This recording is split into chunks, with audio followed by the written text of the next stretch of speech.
aga leidsime kompromissi Maksuametiga, et koolitusena aktsepteeritav summa, mida ka möödunud reisi eest juba deklareerisime selle aasta märtsis ja inimesed said raha tagasi, on 15 000. Ja selle 15 000 pealt saab siis eraisikuna reisil olnu järgmise aasta siis märtsis tagasi 21%, see on circa 3200 krooni.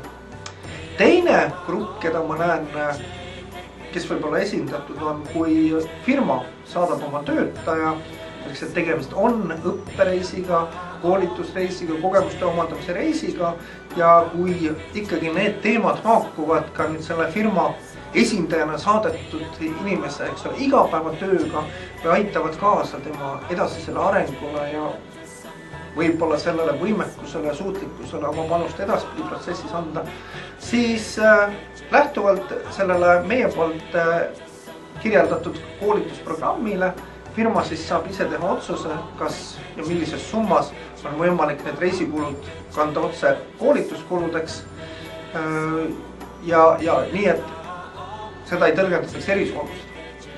Ja kolmas grupp, keda me näeme sellel reisil, on just nimelt see, et möödunud aasta lõpus seederkonsultatsioonid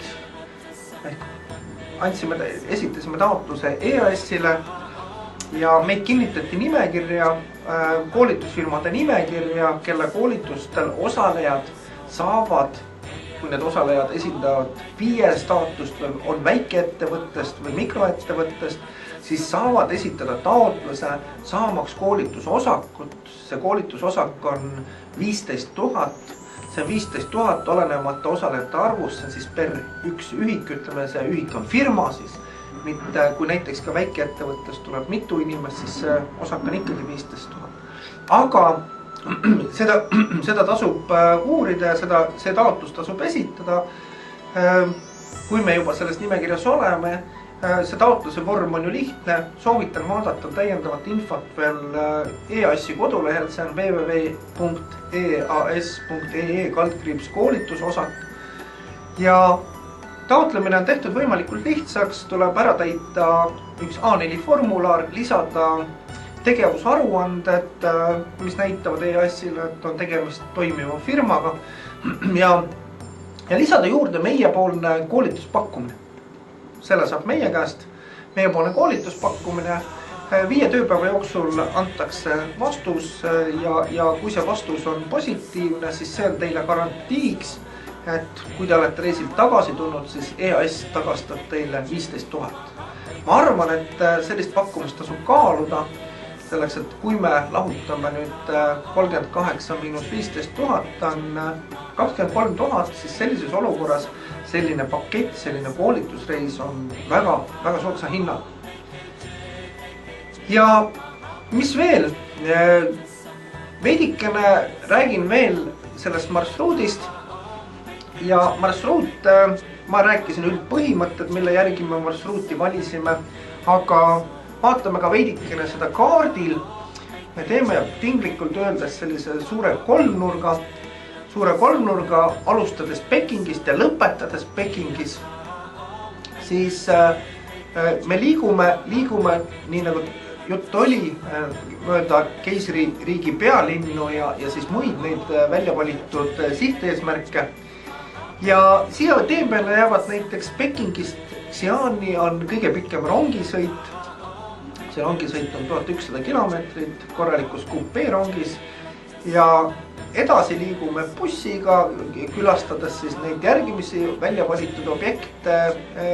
Käime Kaifengis, Luoyangis, Shaolinis, külastame Chufut, jõuame Taimäeni ja lõpuks viimase otsa sõidame tagasi kiirrongiga Pekingisse. Lisan siia juurde ka seda, et mis oli kindlasti selle reisi juures meie enda poolne soov ja taotlus, et siin on mõeldud olmele ja see on meie kindel soov, et olles kodust kaugel, peab olme olema hea. Ja tähendab see seda, et kõik need transpordivahendid, mida ma siin ka kirjeldasin, need on väga, väga heast klassist, korralikult kas kupeerong, korralikud turismibussid, kiirrong ja kõigis linnades on hästi valitud 4-tärni hotellid. Tõesti heas kvaliteedis võin teile kinnitada, söögid sees. Ma siia kommentaariks ütlengi, et kinnitan seda, et see 38 000 on lõpphind, see sisaldab siis kõike, nii lennud, sõidud koha peal, kõik atraktsioonid, kõik vaatamisväärsused.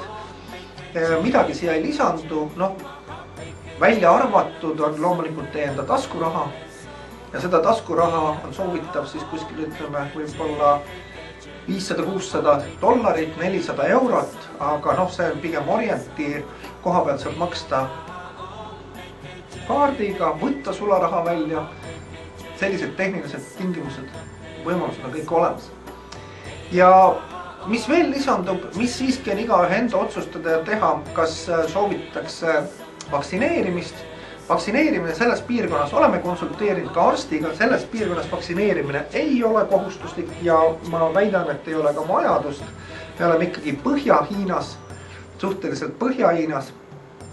Ja mis lisandub on reisikindlustus. See reisikindlustus, kas igaüks teeb ise või laseb siis meil selle nende eest vormistada, aga selle maksumus on kuskil 400–500 krooni. Aga kõik muu on hinna sees, mingid täiendavad kulusid ei tule. Hinna sees siis hotellid, 2 väga rikkalikku söögikorda igal päeval. Väidan seda, et mingit vajadust 3. korra järel ei ole, igaüks ise otsustas, õhtud olid vabad, võis käia linna peal siis eksootikat ja eksootilist toitu otsimas, aga iseenesest see ei olnud vajadusel põhine. Selleks, et söögikorrad restoranides väga rikkalikud, toitu jäi alati üle, ei jõudnud me lauda tühjaks süüa kunagi ja see saab olema ka sel aastal täpselt samamoodi.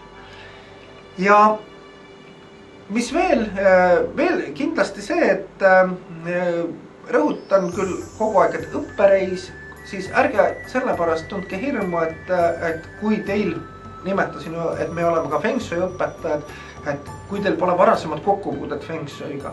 Ei, see ei ole eesmärk, see ei ole ka vajadus, et me läheme koos ühtse eesmärgiga, koha peal omandame nii palju, kui keegi omandab. Varasem kogemus ei ole tarvilik. Aga koha peal teeme veel, mida me külastame ka erinevaid tootmisettevõtteid, saame olla otse protsessis, näha, kuidas siiditekk tehakse, kuidas siid valmib, kuidas tehakse erinevaid kujukesi asju, erinevates tootmisprotsessides, pärlikarpe, kuidas avatakse, kuidas pärle välja võetakse. Nii et on ka sellist ettevõtete külastust, ka selliste suhete loomist, uurime müügiprotsessi, vaatame, kuidas hiinlased seda teevad, nende müümisideoloogia sootuks teine kui meil. Mis veel oluline? Oluline on see, et meil on kogu reisi jooksul saatjaks on Hiina-poolse reisibüroo esindaja Toni, hiinlane küll, aga neil on ka lääne nimed Toni. Siis Toni on kogu reisi jooksul, tema ajab meie asjad, hoolitseb meest, tema ise on ka Pekingi giid. Igas linnas on meil kohapealsed linnagiidid, nii et me oleme hooldatud, hoitud. Mis veel? Kui keegi nüüd kardab, et keeleoskusega on nagu on, siis mina isiklikult möödunud aasta ikkagi jõudumööda kogu grupile giidide juttu tõlkisin, et hätta me ei jäänud, midagi kaduma ei läinud, et sõnumid saavad edastada. Ja mida siia veel juurde lisada, seda, et ärge mõelge kaua, sellepärast, et grupp hakkab täituma. On veel vakantsid, meil on võetud ülempiiriks küll kuni 30, aga see ei ole eesmärk omaette. Aga kui olete otsustamas, siis meie jaoks esimene märk on see, et meie kodulehel www.seeder.ee täidate vastava formulari. See on meile teadmiseks, et olete tundnud huvi ja siis saame edasi leppida juba maksegraafikus ja kõigest muudes üksikasjades. Ja julgustan ka sellepärast, et mingid sellised trahvisanktsioone järgne, et kui nüüd ka keegi on juba maksnud ja ikkagi enne reisile minekut selgub nii-öelda viimasel minutil, et ei saa minna, kõike võib ette tulla. me kõik oleme inimesed, siis teeme enda poolt kõik, et inimene saab oma rahad tagasi, mingeid selliseid sanktsioone ei järgne. Igasugused lisaküsimused alati kas meile meili peale või otse helistades, hea meelega vastame kõigile küsimustele. Kohtume reisil, aitäh teile!